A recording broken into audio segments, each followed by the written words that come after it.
De retour pour un nouvel animé review et je pense que celui-là vous allez l'adorer. Il s'agit de l'animé Kenka Dokugaku ou Viral Hit.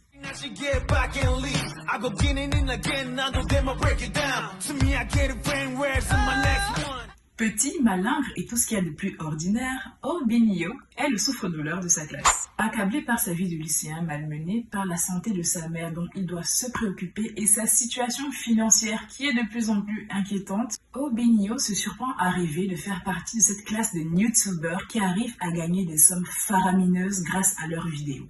Mais un jour, excédé d'être martyrisé, il finit par confronter un de ses harceleurs et la vidéo de leur combat est diffusée sur YouTube, lui faisant gagner une somme incroyable. Ainsi marque le début d'une nouvelle ère pour Obin qui décide de créer sa chaîne YouTube Viral Hit. Son concept, confronter des personnes beaucoup plus fortes que lui et diffuser le combat en live sur sa chaîne. Et pour l'aider, quoi de mieux que de suivre des cours d'arts martiaux en ligne sur la chaîne d'une mystérieuse personne arborant un masque de coq. Mais la question que tout le monde se pose est, est-ce que cela sera suffisant pour que Obin surmonte les combats qui se présenteront à lui? Avant de commencer, je dois dire que j'ai souvent eu du mal avec les adaptations de manhwa en animé, mais je dois dire que Viral Hit a été une agréable surprise.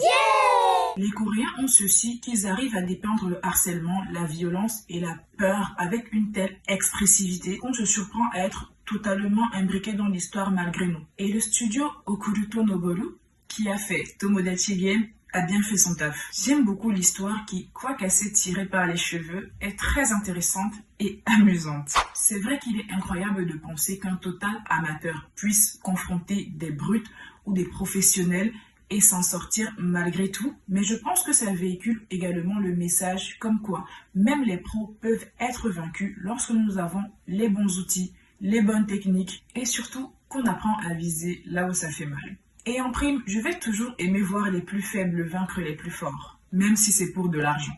Aussi et surtout, j'ai vraiment beaucoup aimé le développement de Obin dans la mesure où on quitte d'un gringalet craintif et incapable de se défendre à un gringalet qui commence à prendre plaisir à se battre. Il n'a pas eu de transformation miracle. Il n'a pas suivi un entraînement intensif dans une grotte au fond d'une montagne et est revenu après une ellipse de 3 mois totalement transformé. Obin est resté le même physiquement. Et il n'y a que son mental qui a changé et ça je trouve qu'on ne le fait pas assez. Viral Hit est donc pour moi un animé avec lequel il est très difficile de s'ennuyer.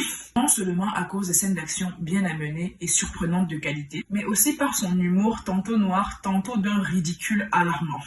Nous avons également notre palette de personnages bien diversifiés, chacun remplissant une case et son rôle à la perfection, et une animation riche, capable de mettre en scène tant les scènes d'action que les moments ordinaires de l'anime. En somme, j'aime beaucoup Viral Hit et je le recommande fortement. C'est tout pour Kenka Dokugaku aka Viral Hit. N'hésitez pas à me dire en commentaire ce que vous avez pensé de cet animé et surtout de quel animé vous aimeriez que je parle ensuite.